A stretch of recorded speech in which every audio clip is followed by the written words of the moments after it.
to A Well-Designed Business. My name is Luann Nigara, and I'm so glad you found this podcast. Together with my husband Vince and our partner Bill, we have grown our company Window Works from the ground up. So I know and I understand the challenges you face in running your interior design business. I also know that your talent alone isn't enough to ensure your success. So on this podcast, we talk about strategies and practical steps to help you grow your business. But make no mistake about it, we have our share of fun here too, mixed in with those aha moments that I love so much. This isn't fluff. Nobody has time for that. Whether you are a new interior designer or a seasoned designer, I am here to help you create and to manage the kind of interior design firm that you dream of. It's straight talk and it's action. Are you ready? Let's get started. Hi, welcome to another episode of A Well-Designed Business. Today is another one of our shows that I like to call The Things I Learned from a Well-Designed Business. Janelle Blakely Photopoulos emailed me this absolutely fantastic letter detailing all of the lessons, the improvements, and the systems that she has implemented in her interior design business since listening to the podcast. And I have to say, in the course of interviewing her and also meeting her in real life, I have learned that she is a very thoughtful business owner. And by this, I mean she listens, she learns, and she takes action. Janelle started her business in 2010 in North Kingstown, Rhode Island, and an large part of her success can also be traced to her degrees in business and marketing, her interior design courses that she took at Rhode Island School of Design, her early career in management at AT&T, and her talent and ability to collaborate and skillfully communicate with her clients, her team, and with industry partners. This show is actually a truly outstanding companion show to last Friday's episode with Eileen Hahn. If you haven't listened to that, then listen to that one after this one. And honestly, I almost would rather that you stop listening to this show here, go and listen to the show from Friday, and then come back to that one. You could do it either way. The podcast police aren't going to find you. But it's just that in that show with Eileen is a consultant with more than 30 years experience in coaching business owners and corporations on how to develop, train, manage, and lead excellent teams.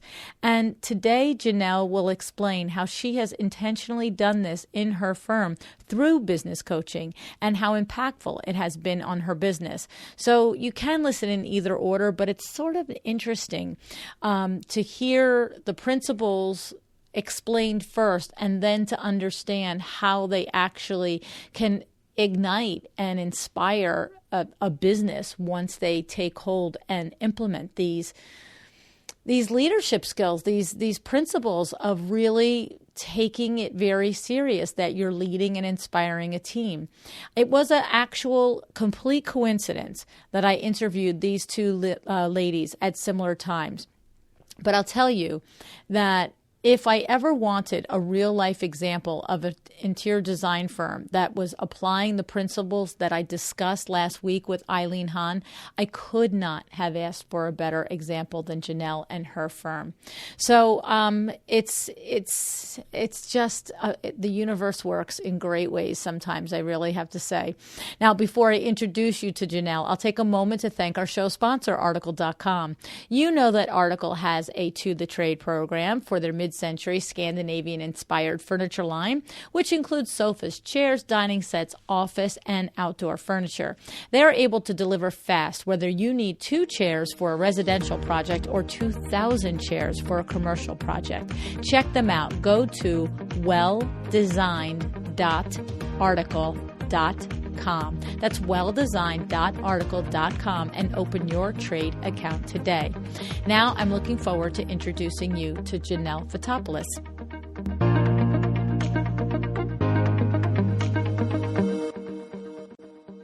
Hi, Janelle. Thanks so much for joining me on A Well-Designed Business today.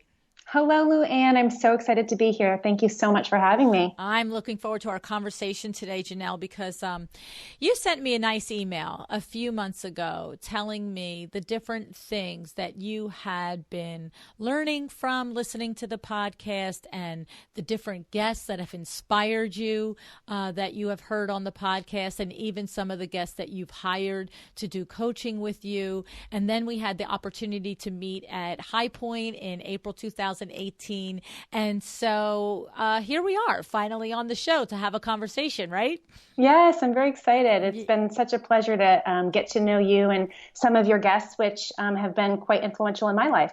That's great. I'm so pleased when I hear that, because it just makes me so happy to know that, these people that I'm finding, either they're coming recommended to me or I'm finding them out on the internet, are really bringing value to you guys. And so it's really awesome for me to see it happening. But the thing is that is really even the icing on the cake is in getting to know you, Janelle. You're like what I call a smart lady. So Aww. you are, and you have a lot of things that you do in your firm that are your own instinct, your own inspiration, your own talent as a business leader and as a leader of your firm. And so we're going to talk about the things that you've learned from the show, but I'd like to first talk about some of the things that you've shared with me that are things that you take pride in your business, that set you apart and help you be a better business person and help your team be a better business person. So you talked about how one of your passions is being a leader and creating and building a team within your company. Talk to us a little bit about that, Janelle. Sure. So like most design firms, I started off as a solo for several years. And once I started to build my team, you get to a point where you realize that you really can't go any further. You can't grow anymore until you add to your team to help you get there. And I'll tell you, I hired my first full-time employee. It was only about 3 years ago, and I'm at 5 employees plus myself, so 6 now. And that very first employee that I had hired was the scariest hire I had ever made, because you're looking at it's someone's livelihood, and so that was a big deal, and I think it is a big deal to most business owners when they hire their first employee, whether you're a designer or not. At the time, and I'm a huge believer in coaching. At the time, I had a business coach here. I live in Rhode Island, and it was a local coach that I'd worked with. And she had said to look at it as not a burden, but someone that's going to give you wings. And that's exactly what has happened. And she said she's going to allow you to fly to where you're going to go. And thinking back to that, it couldn't be more accurate. And that as soon as I hired that first-time employee, soon after that she was a business manager, did a lot of the back end stuff. And shortly after that came a design assistant to the team, sort of 3 of us for a while. And then, I come from a business background. My first degree is in business and marketing. So I kind of dove into that aspect of growing a business and seeing how rewarding it was to watch my team develop, and specifically my designer that I had brought on. The growth over the last 3 years has been so rewarding that it makes me want to develop a bigger design team and a bigger company than I normally or originally thought I wanted, because one, I'm creating jobs, but I'm also I feel like I'm having an influence in their life, which is really rewarding. It's terrific. I love hearing, first of all, I love hearing it in your voice. You can hear how much you really can. You really can and hear how look, it's making you money, right? It's building your firm. It's enabling you to service more clients. But what we can hear in your voice is really the joy that it brings you to watch your team develop and watch them personally develop. So I love that. That's awesome. Take us back to, because you're so spot on, Janelle, about how scary it is to do the first hire. I've had a dozen one-on-one clients say the same thing to me. It's terrifying. And for me, I always try to help, whether it's on the podcast or in coaching or the masterminds, whatever it may be. I always try and put myself in the position of that person. But I have to say, this almost 4 decades later, it's not as tangible. for me to say, yes, I remember the first time we hired somebody, right? And so for you, it's only 3 years ago. Talk to us about it. And there's so much growth in you in those 3 years, because I can hear your confidence in building your team and mentoring them. And you are looking at how it is, as your coach said to you, it brings you wings as opposed to being a burden. But bring us back. Was there certain steps, certain criteria that you recall going through either on your own or with your business coach, where as simple as figuring out if you could simply afford their paycheck? Do you remember that? Oh gosh, I'm sure I did. Okay, I stumped you on that, right? Yeah. Okay. I think that you kind of forget. It's like childbirth, right? You forget it. I did have, I'm a spreadsheet person, so Okay. I'm sure I had all sorts of forecasts. And the way that I looked at it at the time, and I can't remember the specifics behind what that spreadsheet included, Right. but I know that I looked at it as in all of the things that I had to do and that I was doing was taking me away from the billable time. And so if I could bring someone in at a much lesser rate than what I was trying to bill out at, then that was just kind of a no-brainer. So, there were times where you question, like, okay, can I make this happen? And I'm a person of faith, and I really believe that God has his hand in my business and has since day one. And so I really just felt at peace with the fact that that was really where I needed to go.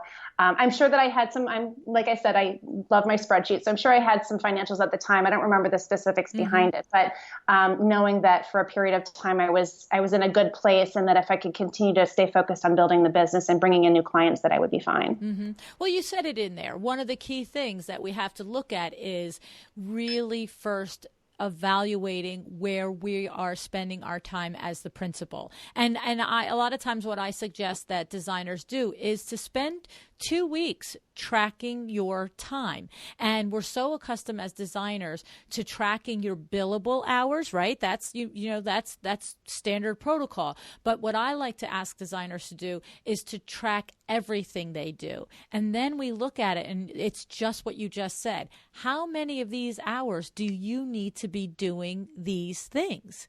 So here you are, you're supposed to be being billed out at $125 or $200 an hour, whatever your individual hourly rate is, and you are doing 6-7 hours a day of a $20 an hour employee's work.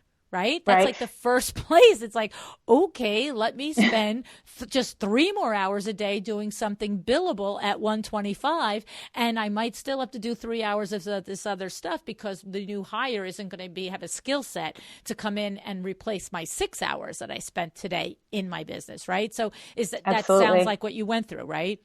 Absolutely. You'd actually be really proud of me, Luann.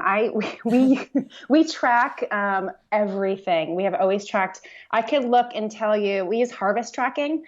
So it's just an app that I think they have a free version. We pay for the one that allows us to put in triggers. So we put in, I'm getting a little off topic here. No, but that's good. Yeah, this is good information. When we have a project and we've shifted from hourly to flat fee, but irregardless, you can put it in. You can put into Harvest how many hours you've quoted a client, whether you tell them in advance, hourly or flat fee or whatever you're managing to, and it bounces back these little emails that say, okay, you're at 50%, you're at 70%, so that you're always aware of where you stand with that client. So, but we as a company and everyone in our company tracks all the time. So I could look back and pull a report that says how much time I've spent just me developing proposals for new business or meeting with or networking. How much time have I spent doing certain activities? So that really allows us to look back and say, okay, in the coming year as we plan, what do we want to spend more time in one particular area, or are we looking at maybe there's a team member that's spending a little bit too much time in one area where that could be shifted to someone else that has a skill set and they're better used somewhere else? Very good. So you're using it on multiple levels. You're not only using it for tracking and billing the clients and keeping track of how many hours they might have left in their agreement with you, but you're also using it to manage and strategically place your team members and maybe shift their duties. Exactly. I like that. So one of the things that you're saying is maybe you sit down and you look at this report at the 6 month or the 1 year mark, and you might say, I'm going to guess at what it is. You're going to tell me if I'm right. So you're talking about, so one team member has been, assigned whatever particular process within the project management. And when you look at it, you might know as the principal that shouldn't take 15 hours a week. That's a 8 or a 10-hour thing. And so then you start to think, oh, they're not as adept at that. Is that the type of thing you're talking about? Yeah, pretty much. There's an interesting progression that we had in our company. I had hired one of my designers. She's amazing stylist. She has such a great eye. But what we realized through the process was that her strengths were really in the aesthetic, the selections, all of the things that didn't revolve around project management. And so where we saw that things were kind of not falling apart necessarily, but things were taking a lot longer, were the things that involved project management. So then what I did is, instead of saying, oh, well, sorry, you can't work here anymore, because she's a really great asset to the team and she has so many wonderful skills that we want to take advantage of, I shifted her into a role where now she is the lead stylist, where she styles all of our projects and shops for all the accessories and styles them. She attends all the photo shoots and she styles for those. And she also works on some of our other projects that don't require heavy project management.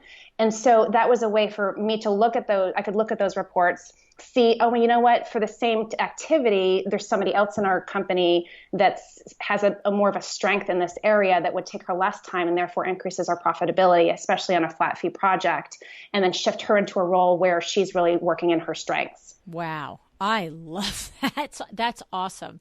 That's real. And it's funny because I had a similar conversation. My cousin Eileen is a business coach, and she often is working with me with regarding specifically the members of our team.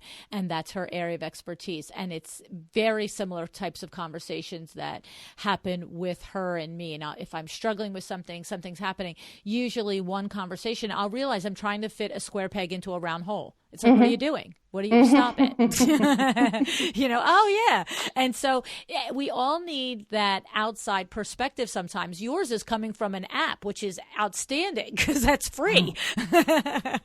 But you have to know how to evaluate it. So that's a skill set on your part as a business owner. So that's awesome. And I remember it reminds me of the program that we did with Joni Vanderslice. And Joni Vanderslice's firm in Hilton Head, she has 50, at the time I interviewed her, which is going on 2 years ago, had 50 employees.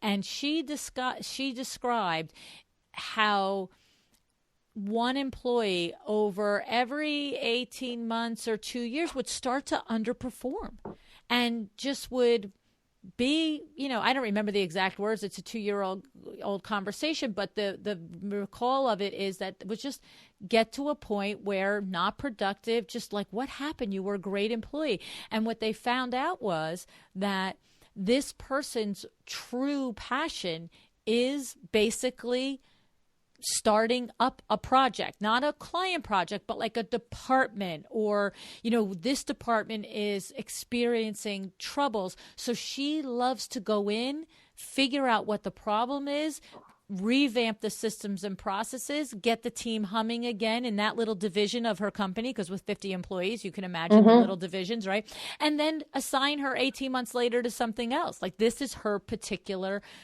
talent, is coming in and fixing things that that need tweaking. And so she said once she recognized that was what it was, now that particular employee is just absolutely productive 7 days a week, year after year. It's really amazing once you start to put people in a place where they thrive and feel like they're working, like, again, within their strengths. You see really amazing things happen. I know that when I had reached out it was during one of our reviews with this employee, and she sent me the most wonderful email, and I was just really taken back the impact that it had on her. And she said, thank you so much for not judging me based on some of the things that I'm not as strong at, but really looking at my strengths and where I'm best suited in helping this company move forward. So it just strengthened our bond as employer and employee, but also her recognizing, hey, I I have a lot to offer this company and it's being recognized. That's amazing. That's a great gift that you gave to her and to yourself as the leader, because that, I mean, isn't it, I have this theory that the thing that really is probably one of the best traits about you is also the flip side, one of the most difficult traits about your personality, right? Like I have said this forever. And I'm probably going to say this to somebody one day, and one Power Talk Friday expert, and they're going to tell me that there's like a term for it in psychology or something, right? But it's very true. And sometimes we focus on that negative side of that superpower. I really feel like every superpower has a positive and a negative. Like I have a great superpower for interviewing, right? I'm happy to own it now after 2.5 years, 3 years of doing this. I feel really confident in it, and I've gotten enough feedback, XYZ, blah, blah, blah. But at the same time, in a personal setting, it can be a little overbearing. Sometimes people are just like, I just said hello. It's like, oh, okay. I wasn't going to find out your whole life story today. All right. Like I will consciously in a social setting go, just smile and say, okay. You know what I mean? Like you don't have to follow every person's statement up with another question. But nobody would expect that from you, Lan. Anyone that listens to your podcast would never expect that from you. Own it. Absolutely.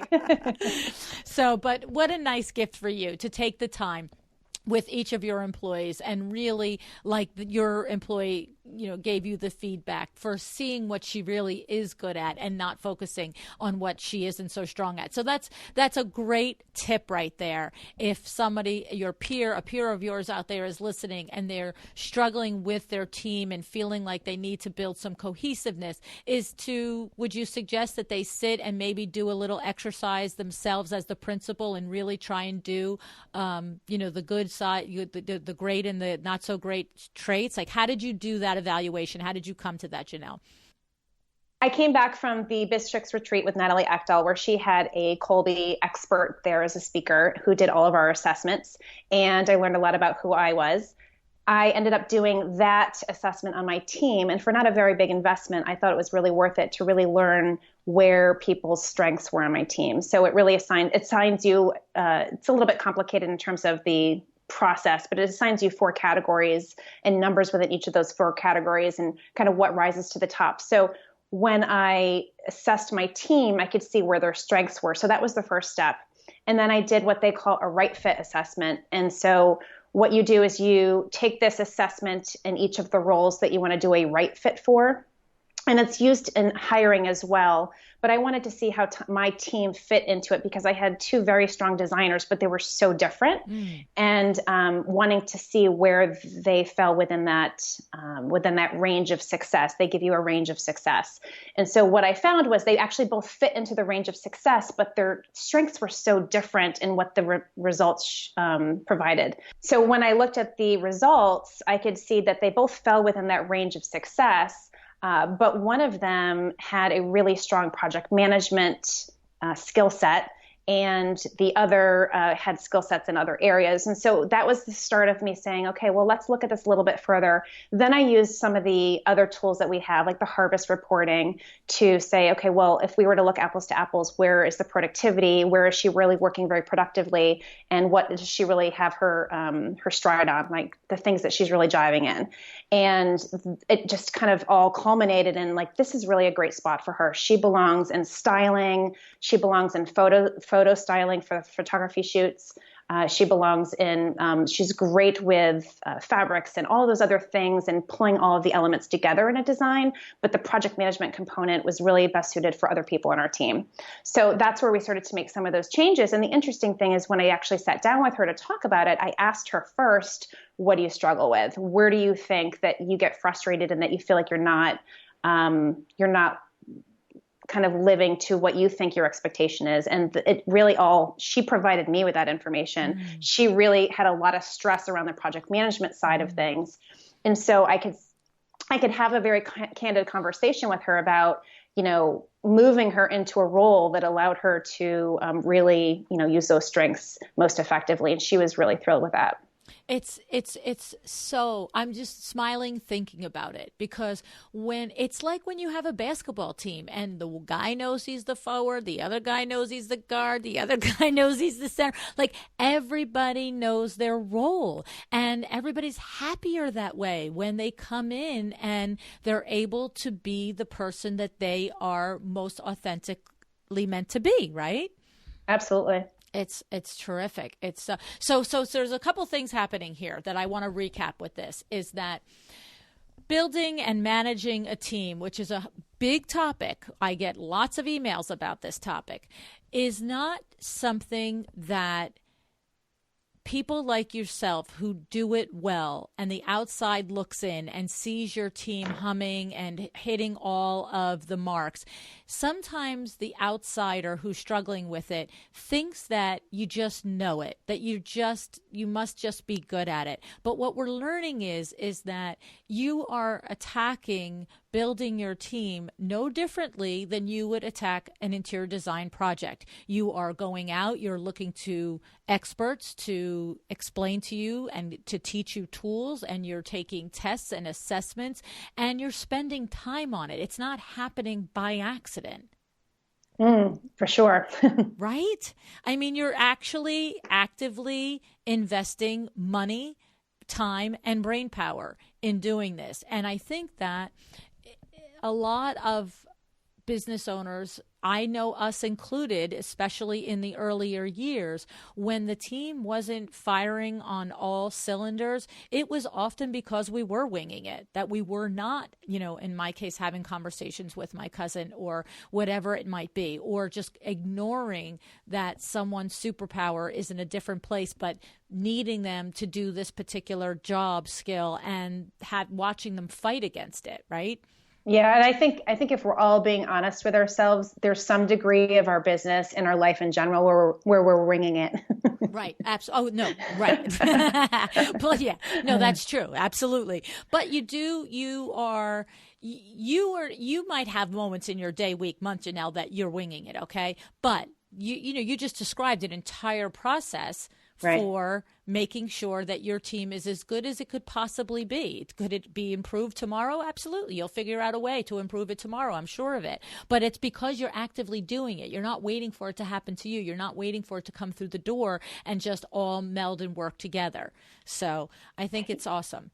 Yeah, I think that you're only as good as the team that supports you. So I know for a fact that I would not be where I am in my business if it were not for my rockstar team. Mm-hmm. And that's why I'm so passionate about supporting them. And really every year we sit down and talk about goals and what they want to develop. Actually, that's why you met Becky at the Window Coverings Expo, because she wanted to really develop her skill in window treatments. And so that was why she went down there.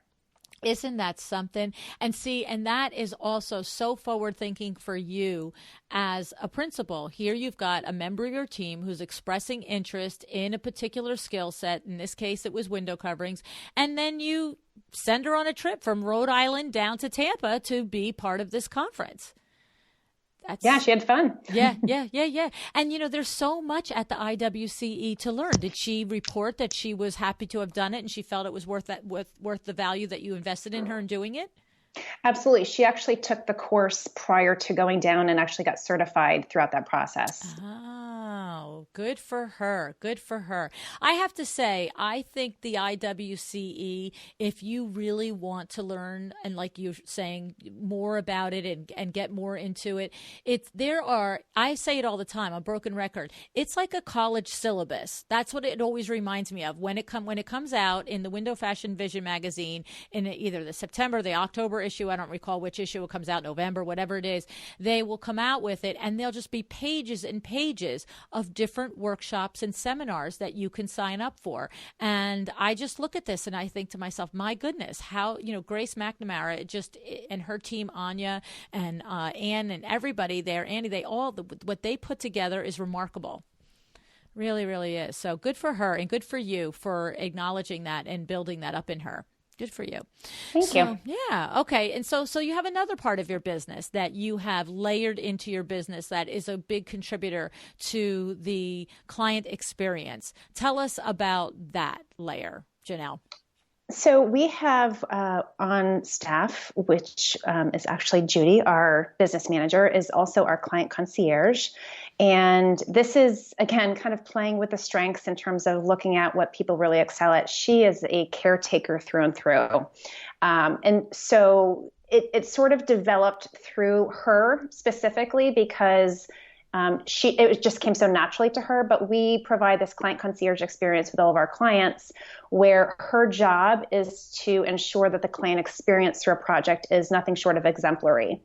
And by that, I think it's the design team as well as as the principal, my responsibility to make sure that we're always communicating about the projects and all the things that impact the project. But where the client concierge comes in is more in the other things that would revolve around ensuring that the experience is not as stressful as it very well could be. When you go through a renovation, there is so much stress, especially if it's a large renovation, that happens, that we want to take that burden off of our clients. And so we try to take on some of those smaller things that sound like they're small, but when you have the weight of all of these different things going on with a renovation, it really helps and it really changes the experience. So an example of that would be we had a client where we were basically doing the entire first floor of their home, and part of the renovation included refinishing all of the floors, which sounds like a simple task. But when you think about what has to happen in order to refinish the floors, you literally need to take everything out of the home, pack it up. There's a whole process. So not only do we schedule the trades to come in and do the floors and all that sort of thing that probably all of our peers do as well, we also kind of took it up a notch where we wanted to make sure that the client was well cared for and handled everything from hiring the movers to come in, packing up all of their belongings, moving all of their belongings out, having the floors obviously as part of the process, having those refinished, and then bringing a cleaning crew to thoroughly come in and clean everything, and then having the movers come back in, unpack everything. But during that process, we also scheduled, found a boarder for the dog. They're actually two large dogs, actually. Ace and Annie, they were lovely, but they were huge German Shepherds. And so you have to think of those things. You have two large German Shepherd dogs and they have to be out of their home for several days during this process. I think it was 3 or 4 days throughout the process.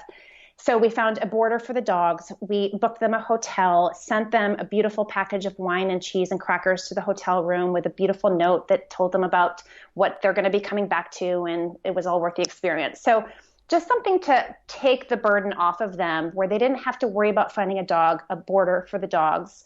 They didn't have to worry about booking their hotel room.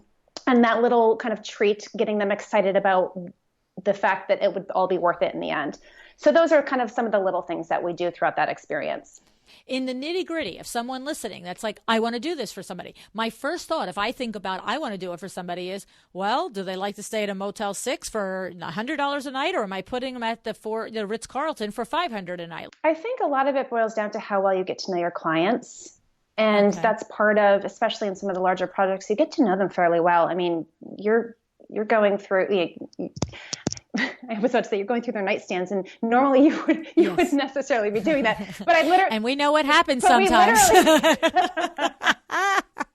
But you literally, I remember going through, like, I had to move in a new nightstand for one of my client's sons, and I had to literally take everything out of it. And oh my God, not a teenage son, I hope. It was like a freshman in college, yeah.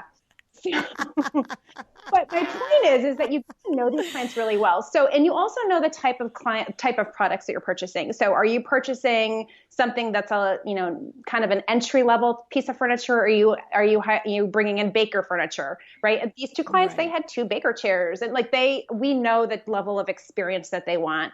So you're not overthinking it. No. You're saying this person is going to go Marriott or better, and you're just making the hotel, and the person isn't coming back to you saying, I'm Ritz-Carlton, not Marriott. Like, you're just making you're okay. I hear you, right? And gave them an option. She probably went, oh, here or here. Like, again, I would have to consult with her on exactly what she did, because she kind of takes that and runs with it. But but those are just some of the smaller things that we try to do for our clients as a service that I think makes a difference. Okay. Okay. I just have to get to see, that's that part where it makes people crazy. That's that part. Like, well, how do you do it? The other thing too, I think is worth mentioning, which is again, adding to the client experience, but not necessarily a service for them, is going back to the stress. We had a project recently actually installed last week. And this entire spring was a very tumultuous experience for this particularly the female, the wife client, because her husband was a commercial contractor and he was kind of taking on a lot of the project on his own. And then his super left and he fired him or did something. And so she had a lot of the elements that we normally would have done for our typical projects, but because of the nature of this particular project we weren't handling, she had the burden of. And so once we saw that he had fired the superintendent of the project that he was on, he ended up, or the supervisor rather, that he put a lot of this on his wife kind of unintentionally, but that's just the way that it fell. So we kind of came in and scooped up and we're like, okay, this is what we do. Let us handle this. And at one point we could tell just from talking to her that she really was at a point where this was getting to her. So we sent her a little bit of comic relief. We sent her a little package with some vodka nips and a box of tissues, because you could just tell. And she was like, "Oh my gosh, that made my day." The only thing missing is some chocolate. I mean, like a chocolate chip cookie. Actually, I think we did have in chocolate. I think there was chocolate. Now that you mention it. Oh my goodness, that's funny. And that's a great situation. Like you said, comic relief. You know what I mean? You have to know your client. Like to your point, you know your clients very well to know that she would receive that in the way it was intended, yes, right? Yes. That's fun. So that is a layer, and I love the way that you call it that. You call it that she is your concierge for your client concierge, because that is exactly what the concierge does as at a very high level hotel, is that they anticipate your needs and they ease the way for you and make things as comfortable and as enjoyable as the experience can be. So that's awesome that you add that layer to your business. Yeah, we actually get a lot of joy out of it. We've enjoyed the process, just even pulling things together. We put together, it's actually a small side note, a really fun package for Jay Leno. He bought. Was he one of your clients? No. Okay. Not yet. Let me rephrase that. Not yet. Okay. Setting the table, planting the seeds. But he bought a very beautiful home on the coast in Rhode Island in Newport. And of course, we're all like, well, we want him as a client. And I think I remember one of your podcasts, Luann, talking about how, I forget who it was, you might remember, where they reached out to celebrities and tried to gain that business. It had to be John Rulin, Giftology. I want to say it was a woman that did that, though. Like a designer did that. Okay. All right. You keep talking and I'll try and think. I kind of remember. Yeah, at any rate. So we're like, hey, you don't ask, don't get, right? So we put together this fabulous package, and it kind of going back to the client concierge, concept. We put together this amazing package that had, because he's a car guy. So we had local chocolatier make chocolates in the shape of cars. We had Rhode Island license plates made that said Leno on it. We actually put in a Taylor Swift CD, because Taylor Swift has a house here, and put a little tag on it that said, yeah, she has a house here too. And to make it even a little bit more funny, because we knew he would get it, and we know that he would take it kind of tongue in cheek. We took our entire team on our front sofa and did a black and white photo, and we all signed it like movie stars, which was really fun. Oh my God. And he actually called me and personally thanked me for it. Oh my God, what a slam dunk. That's hysterical. Yeah. So he said, if I ever do any design work, I'll keep you in mind. So I'm crossing my fingers that will come to fruition at some point. That is amazing. Yeah. And I'll tell you what, I give a lot of credit to Judy, again, our client concierge, because she really pushed that through. So is there any strategy for the follow-up? Because there's a fine line between being icky and stalkery, but, you don't want him to be actually 6 months or a year and think, who is that crazy designer that sent me that really fun package? Like, how are you, have you given any thought to that? I have. Oh, okay.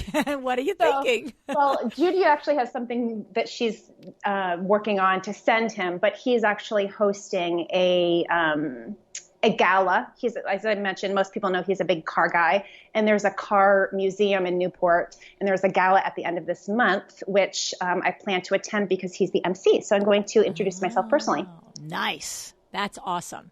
That's terrific. I think that's... Who knows if anything will come out of it? But if you don't try, and then you never will. Well, but the thing about it is, there's so much that could come out of it, of potential, and you don't even know the ripples of what it could be, right? Mm-hmm. It could be working with him, or he could have lunch the next day with somebody who says, for crying out loud, we just fired our last designer, and my wife is driving me crazy, and I want this house done, and he's going to be like, I met this kid. She's hysterical. She's got a great personality. I looked up her firm online. Blah blah blah. You don't know how it will work out, but I think it's interesting that you take the time to do that. And because I know it does stop the wheels. It does stop the wheels of the business. And there's probably many moments during it you're like, are you kidding me, people? We're all going out here on the sofa now. I've got 3 proposals I've got to get out. My bookkeeper's coming on Thursday. I'm not ready. Right? Mm-hmm. So interesting. Very interesting. That's so creative. I love that. Oh my goodness. So tell me a little bit about one of the things that you said in your email to me is, which I find interesting because you seem so self-directed and so really business savvy. You said that by listening to the podcast, you've been inspired daily to do your best work and to learn from others ahead of you. Can you tell us a little bit about what that means to you when you say something like that? Well, I think one of the biggest takeaways from your podcast that I have had is and continues to be learning from all of these really bright people, whether they're other designers that have something to share with all of us and are so generous with what they're offering, as well as the Power Talk Friday guests that come in and give us their expertise on something. It's learning of that network of people. I've become pretty good friends with Darcy Heather since she's been on your show, and that happened to be because I met her somewhere else. But then there was this, we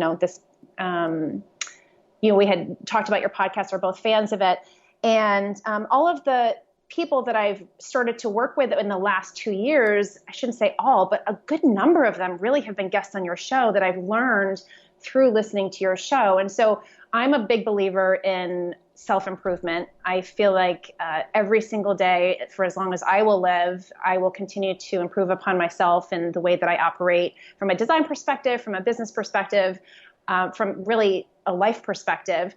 And there's people that really excel at what they do that can add value to myself, my life, and my business. And so I've been able to tap into some of the resources that you've been so generously given to us through your podcast, whether it was Stacey Brown Randall, who I hired for a year to do coaching, who was awesome.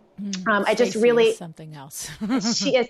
And it's funny because there's a lot of different people that sometimes overlap in terms of services. So I think that you find someone that really resonates with you and you're like, okay, she's a really fast talker and I'm a fast talker. I'm like, I can get that. Like, I like that she's a fast talker.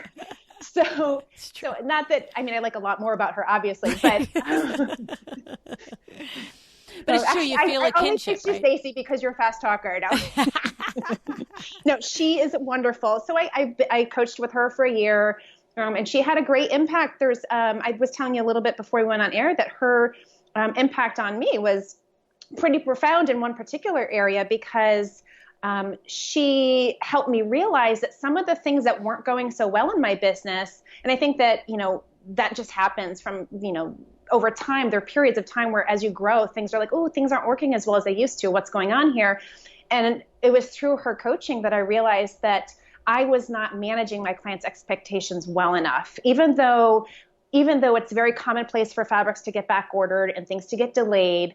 I wasn't setting the standard and the expectation up front with my clients as well as I could have. So I put things in place as a result of that coaching. I now have a like a business roadmap that I walk my clients through and say, okay, well, when you get to this point, you're going to be really freaked out about how much money you're spending. But then when you get at this point, you're going to be really excited because everything's coming together and you'll know that it was all worth it. Wow. So kind of managing those expectations from an emotional perspective, as well as telling them, this is going to happen. As soon as we decide on everything, chances are something will have either been discontinued literally the minute you agree that you like it and want to buy it, or a fabric is going to, some other design firm is going to go and buy the last 12 yards that we need, and we're going to have to wait 3 more weeks or 6 more weeks, and it potentially could push things out. So at that point, I'll come to you and I'll ask you, where we want to go at that point, and usually I'll make a recommendation if the timing is not drastic. But just setting those expectations that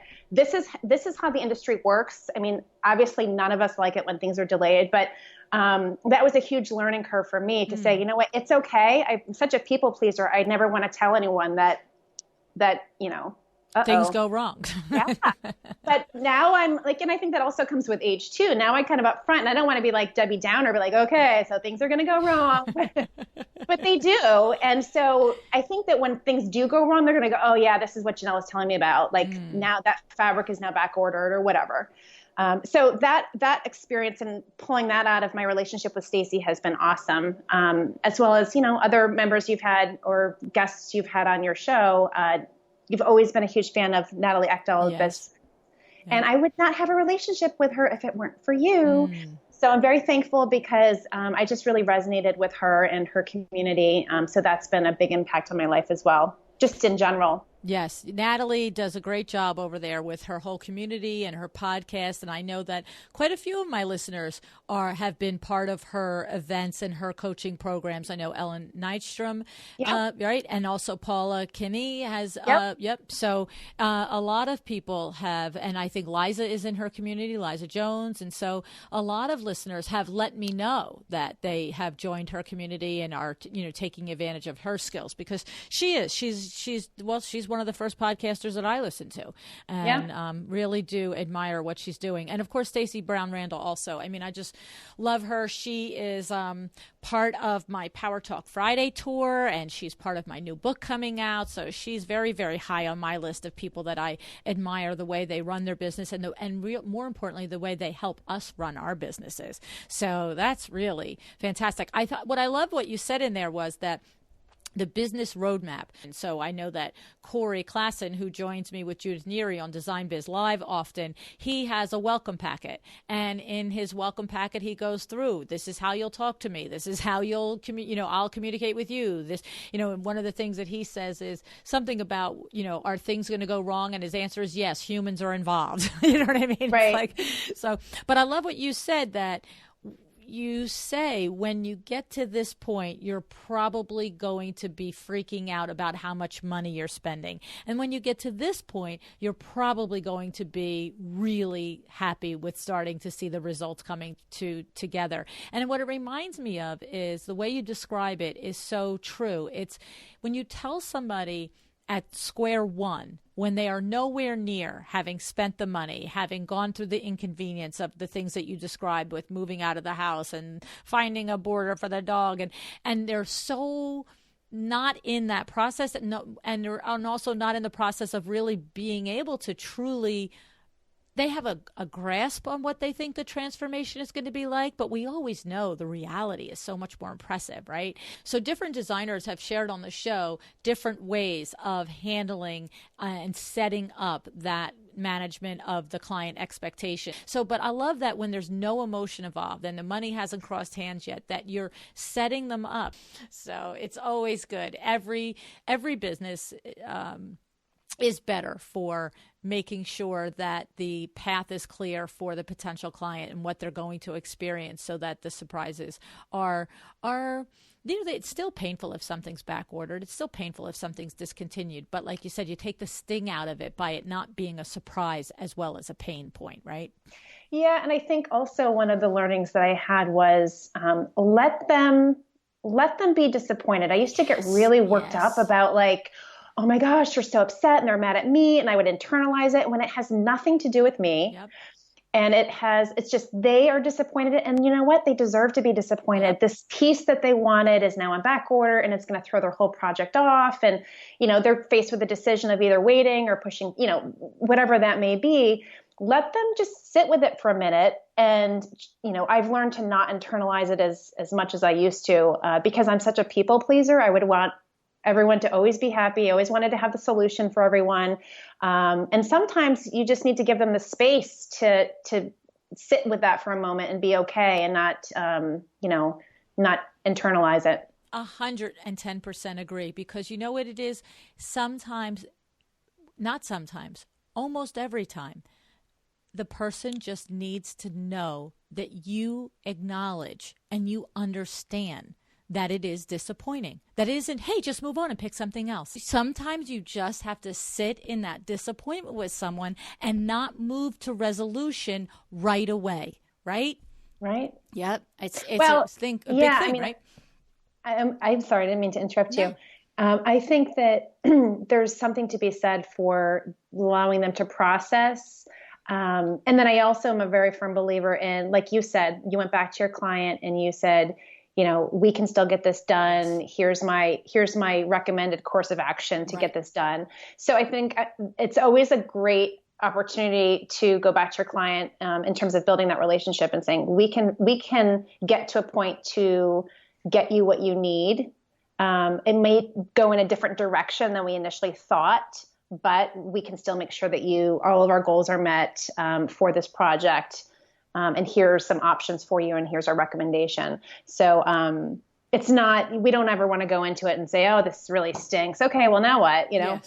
Which I can't imagine any of us would necessarily do, but letting the client sit with that for a few minutes and just, absorb that information, I think goes a long way. Absolutely. Well, I have a big saying in my offices: don't call somebody with a problem until you have the solution. I love that you shared your experiences with us, Janelle. I think that there is a lot to be said about being the leader of your company and taking responsibility for nurturing and building your team and recognizing their strengths and weaknesses and finding the right place for them. And you're clearly doing that. And I really, really do thank you for sharing your time with us today and going through the insides of your business and letting us see how you do it. So now you're one of those people that is inspiring somebody, and somebody out there is going to say, you've got to hear the show with Janelle on it.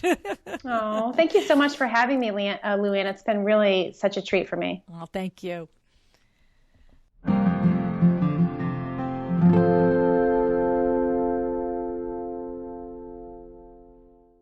I ended up being so enthralled with learning about Janelle, how she leads the team. I mean, it was just so clear from the outset that she's been so intentional with that. And as I titled the podcast today, she isn't just simply running her interior design firm, she's leading it. Okay. So I was very excited to delve deep into that. But I have to say, there was a particular notable result that Janelle has gotten from listening to the podcast that we never even got to.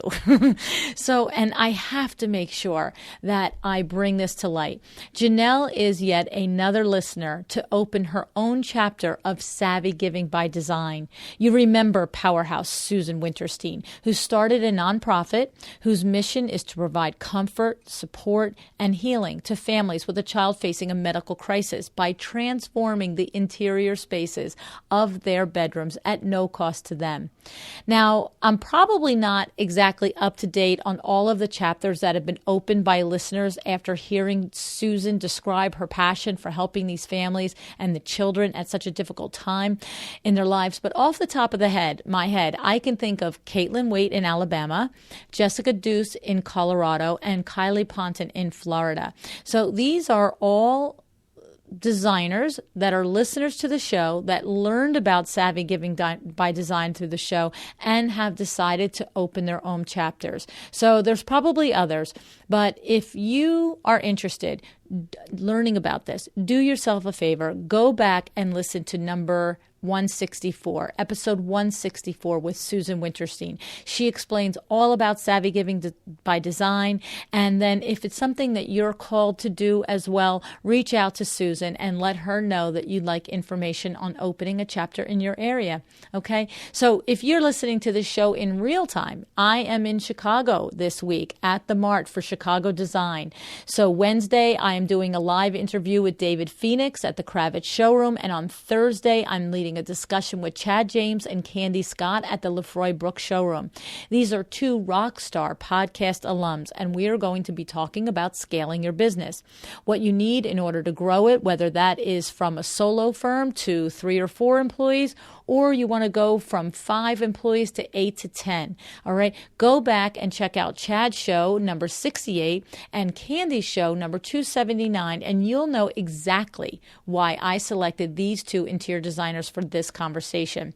Later on the same day, on Thursday at 4 o'clock, I'll be back at Lefroy Brooks. I'll be doing a presentation myself talking about leadership and leading your interior design firm and why it's important, principles other than what we talked about on the show here today. And I'll be doing a book signing. So please come out and meet me and introduce yourself to me. I love to get to know you and see you in person.